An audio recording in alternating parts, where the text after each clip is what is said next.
Bapak-bapak sekalian, saya teruskan sambil menunggu Pak ya, sambil menunggu tayangan. Mestinya keliru ini kalau bahannya tidak diberikan lebih dulu. Kompolnas itu mempunyai dua posisi atau dua sikap terhadap kasus ini yang berubah dari skenario pertama dan skenario kedua. Jadi ketika peristiwa ini diumumkan tanggal 11 itu Kompolnas itu langsung bergerak. Saya sedang berada di Mekah, langsung bergerak ke TKP dan Pak Bene di situ mendapat penjelasan bahwa ini terjadi tembak-menembak dan kemudian ada korban dan yang menembak Barada Eliezer seorang ahli tembak dan korbannya Joshua tembak menembak. Nah saudara, Kompolnas semula bergerak di situ. Tetapi waktu itu saya dari Mekah, dari Madinah, tanggal 13 saya melayani wawancara dengan sebuah televisi. Nampaknya itu tidak masuk akal yang diumumkan oleh Polri. Saya kira masih terekam di situ. Saya bicara dari Madinah lewat kalau tidak salah CNN Indonesia atau iNews gitu ya. Itu tidak masuk akal antara penjelasan dari fakta ke fakta, itu kaitan sebab akibatnya itu tidak jelas. Kalau hukum pidana itu kan harus ada kalau ini dan seterusnya. Ini tidak masuk akal saya bilang. Sebab itu sangat meragukan. Tetapi dari TKP Pak Bene Mamoto dan kawan-kawan tetap berpegang pada skenario itu. Nah sesudah saya pulang, saya panggil melalui video conference semua anggota Kompolnas. Saya tanya apa sebenarnya yang terjadi. Skenarionya tanggal 17 Juli itu masih skenario pertama, masih skenarionya bahwa terjadi tembak-menembak. Sementara sudah beredar di luar. Ini Kompolnas dan Komnas HAM ini kok sepertinya tidak sensitif terhadap suara dari luar.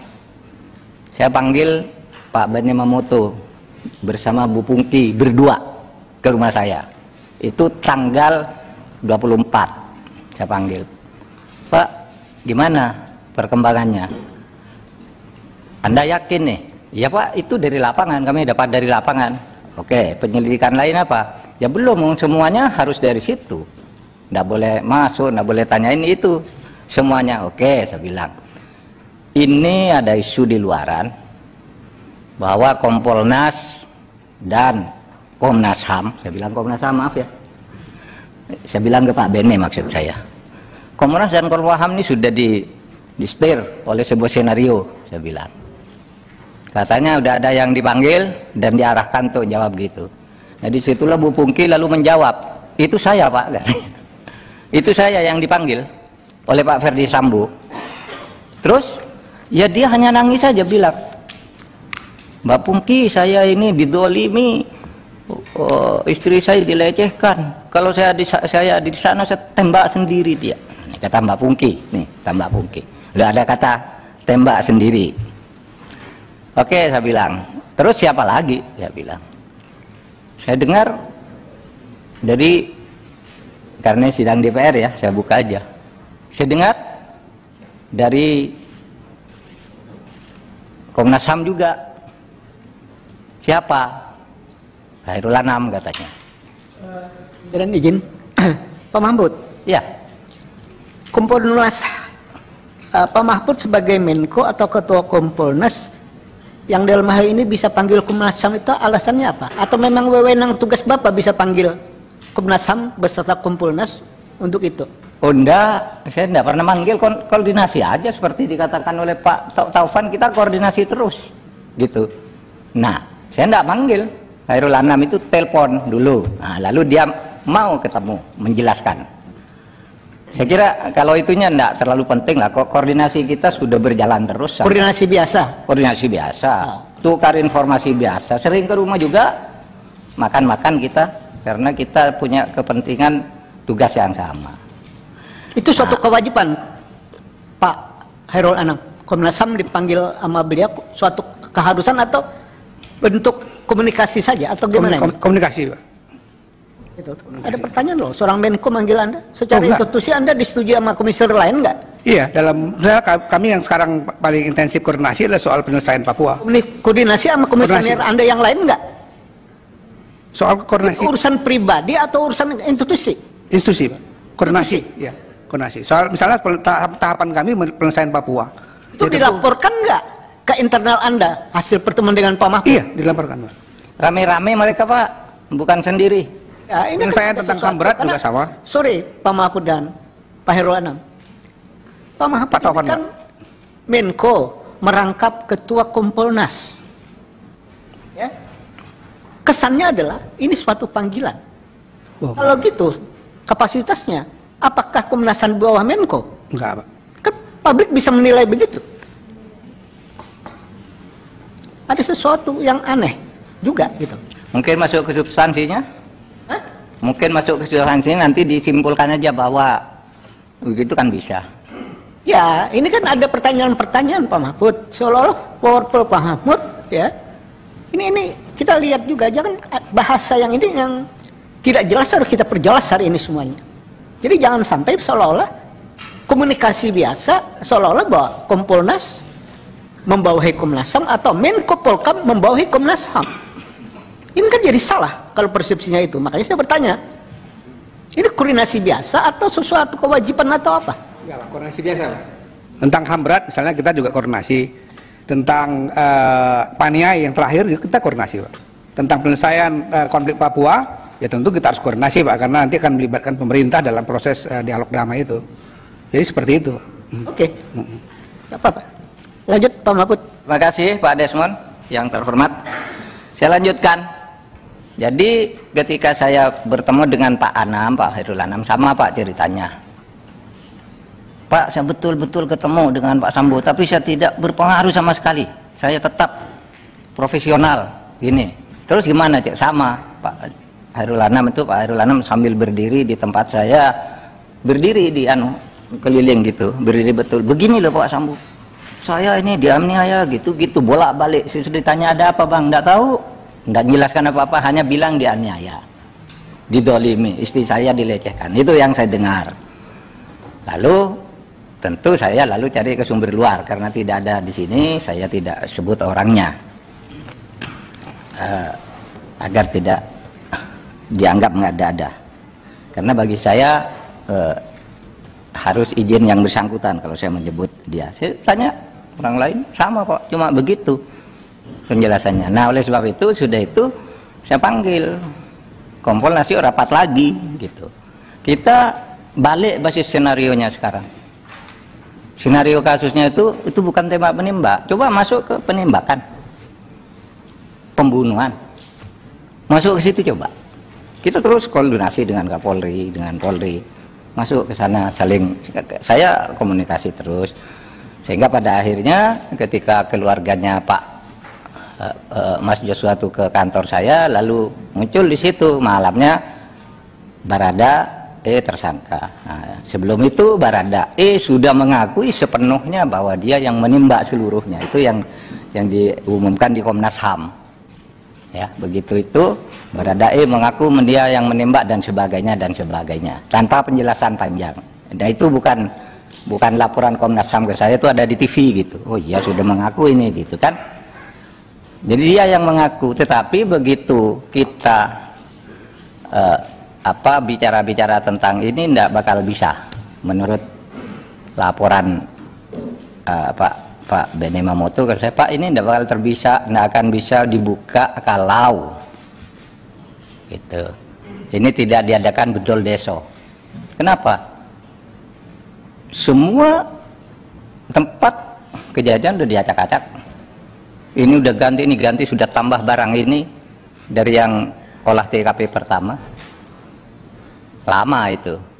Kapolri rupanya punya pikiran yang sama, sehingga lalu diadakan budol deso. Pada saat itu juga Barada mengaku bahwa sesudah dipisah dia dari komunitas, dia ngaku saya karena diperintah. Nah besoknya kan tidak bisa mengelak juga, akhirnya jadilah juga pengakuan dari yang bersangkutan. Nah kerja Kompolnas sampai di situ aja gitu. Artinya kalau misalnya terjadi pembicaraan yang berulang, itu kan sebenarnya hanya rekaman lama di setel lagi, diubah kalimatnya gitu. Sebenarnya kalau mau bicara yang dengan saya, Kompolnas itu hanya terbatas beberapa kan, cuitan saya itu. Kalau ada yang beda dengan itu sudah. Pak Mahfud, sebentar saya hela. Kan selama proses yang luar biasa perkara ini melelahkan Republik ini, kan ada ungkapan Pak Mahfud tentang hanya bisa didengar oleh orang dewasa. Tweet-tweet Pak Mahfud ini mengundang pertanyaan banyak orang, dan akhirnya keramaian ini terus menerus melelahkan. Kan nggak mungkin Republik ini hanya ngurusin kasus tersangka Ferdi Sambo. Maka itu kiranya Pak Mahfud untuk menyampaikan apa sih yang Pak Mahfud sampaikan tentang menjijikan lah, atau hanya orang dewasa lah yang mendengar informasi ini. Silakan Pak Mahfud. Saya mengatakan itu, jadi begini, ketika kita menyampaikan ke publik terima kasih kepada Kapolri, sudah sama, sekarang bayinya sudah lahir, sudah selesai. Silakan kerja, Kompolnas sudah selesai sekarang untuk mengangkat bayi itu bersama-sama. Lalu ada wartawan TV One, Pak motifnya apa? Kan Kapolri sudah mengumumkan soal motif nanti di dalam. Pak motifnya apa? Gitu. Tanya ke saya. Jangan tanya ke saya. Kalimatnya kan jangan tanya ke saya kalau motif, ya. Jangan tanya ke saya kalau motif, itu biar nanti oleh penyidik. Ya. Biar penyidik nanti yang mengkonstruksi bagaimana. Mungkin itu belum diumumkan, kan gitu. Mungkin itu ada kata mungkin. Mungkin itu belum diumumkan, ada hal-hal yang hanya boleh didengar oleh orang dewasa, gitu. Saya kira saya tidak bicara menjijikkan di sudut itu, di ketempatan lain, gitu. Jadi begini, saya sudah jelaskan pertanyaan itu kepada Kompas TV, Budiman. Iyalah, masa saya suruh menjelaskan begitu?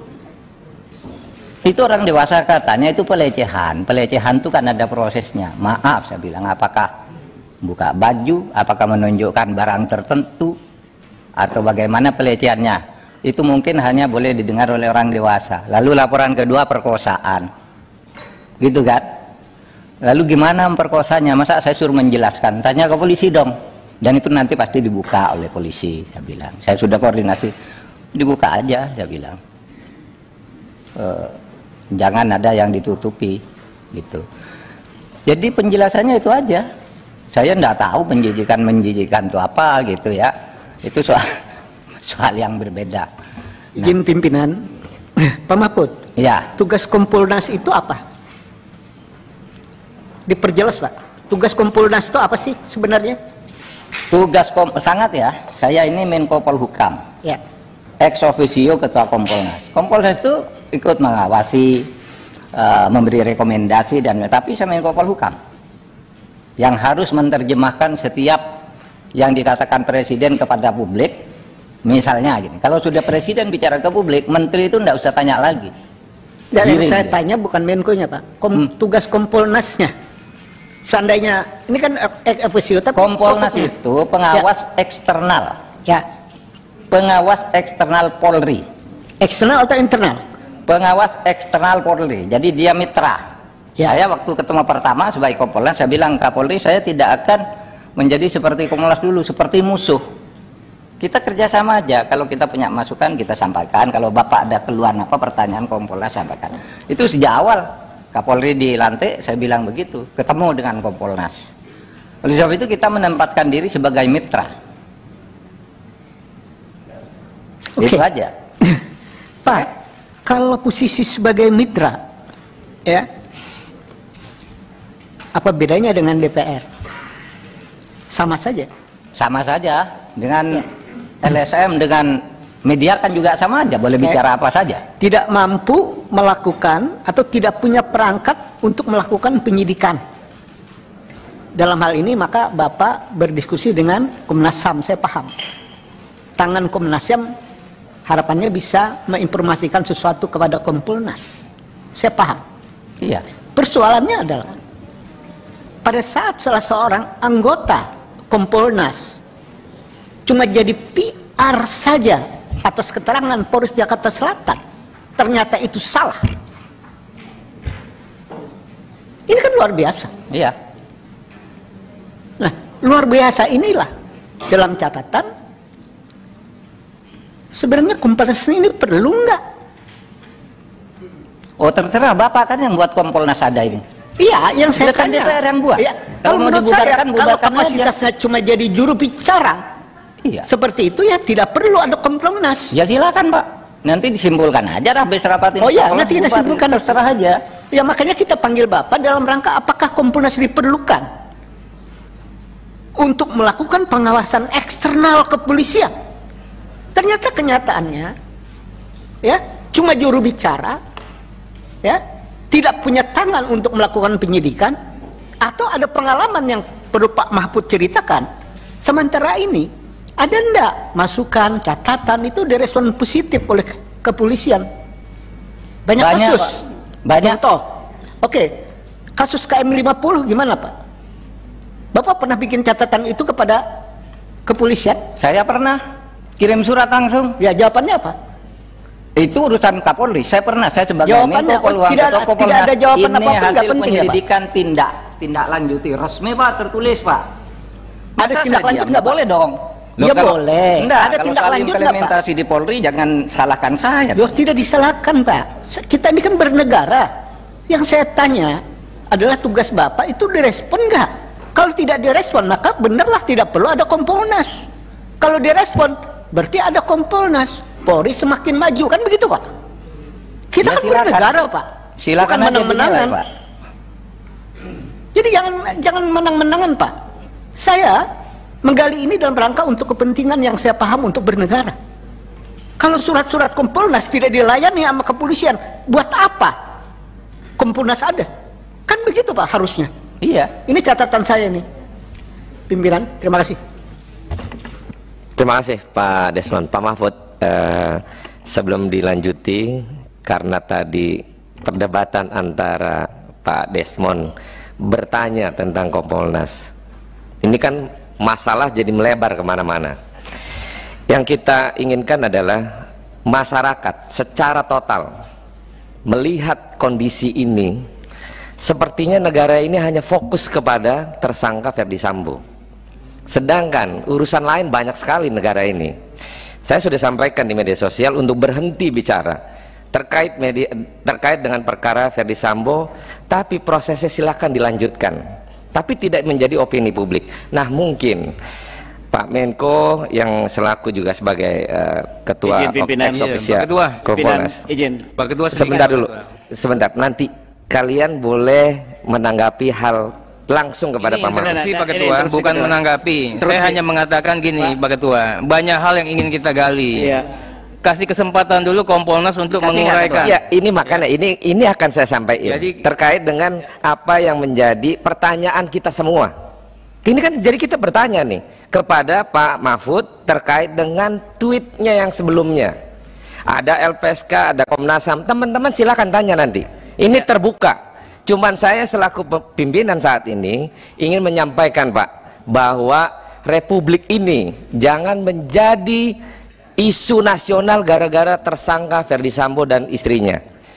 Teman-teman silakan nanti pada saat Pak Mahfud bicara, tanggapin silakan. Baik. Silakan. Izin Tidak Ketua, ada izin interupsi hambatan Ketua. Interupsi Ketua. Ketua, saya mengusulkan agar rapat ini bisa lebih terarah, konstruktif. Saya kira kita berikan sebagaimana biasa kesempatan kepada para mitra kita untuk masing-masing apakah 10-15 menit menyampaikan ke hadapan rapat Komisi 3 ini apa yang akan disampaikan oleh kelembagaannya masing-masing. Setelah itu baru kita lakukan pendalaman. Oke. Karena ini akan lebih baik saya kira terstruktur rapat kita. Terima kasih. Terima kasih Pak Arsul. Ya Bapak, terima kasih. Jadi memang sama. Mungkin saya sudah selesai karena saya akan mengantarkan pada lahirnya sebuah bayi tersangka yang kemudian lahir secara operasi sesar. Saya katakan karena mulai belok sini akhirnya ngaku sendiri. Saat itu saya sudah nyatakan selesai tugas kami, dan saya mengikuti pendapat Pak Sahroni ya, yang mengatakan kita berhenti. Rasanya saya sesudah peristiwa itu tidak pernah ngomong lagi karena saya ikut Bapak. Waktu kita ketemu di DPR, udah Pak hentikan gitu kan waktu sidang itu. Saya sejak itu tidak ngomong lagi. Waktu sidang paripurna itu, ini yang muncul setiap hari ini kan lama, digunting ini, diganti judul, gunting ini, seperti yang Pak Benny Mamuto di setel terus omongannya seakan-akan baru ngomong tadi malam, padahal itu yang dulu digunting-gunting. Nah itulah media sekarang. Kalau saya memang udah berhenti dan baru sekarang ngomong lagi karena diundang Bapak ke sini, kan gitu. Makasih Pak.